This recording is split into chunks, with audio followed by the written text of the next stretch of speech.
un exercice ici sur le pendule et la période.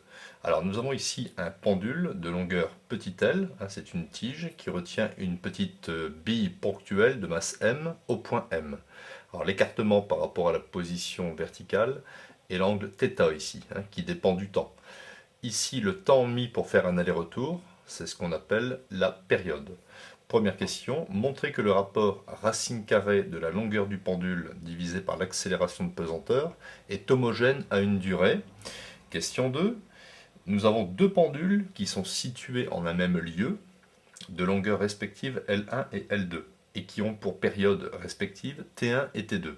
Il faut exprimer le rapport des périodes en fonction des longueurs.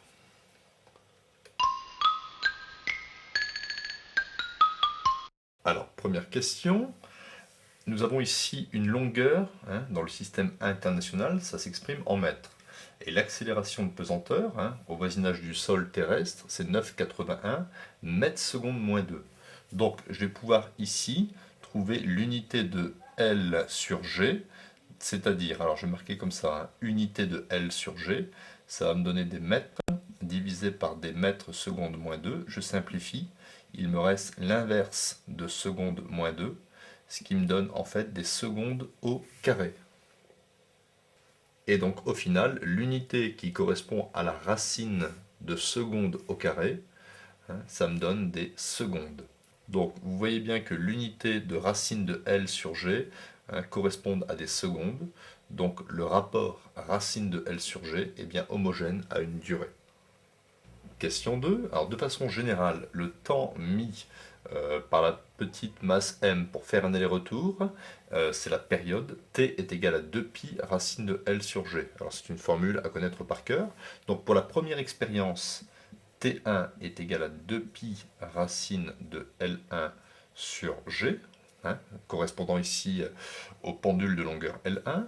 Si je change de longueur, j'obtiens une nouvelle période T2 est égale à 2pi racine de L2 sur G. Et comme nous avons ici deux expériences qui ont été réalisées dans le même lieu, quand ils disent même lieu, ça correspond en fait au lieu où la pesanteur est la même dans les deux expériences. Donc j'effectue le rapport T1 sur T2, c'est 2pi racine de L1 sur G divisé par 2pi racine de L2 sur G. Je peux ici simplifier. Je vais tout remettre sous la forme d'une seule racine.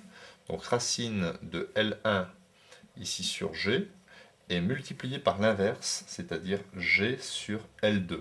Je simplifie. Et l'on trouve en conclusion que le rapport des périodes T1 sur T2 est égal à racine de L1 sur L2.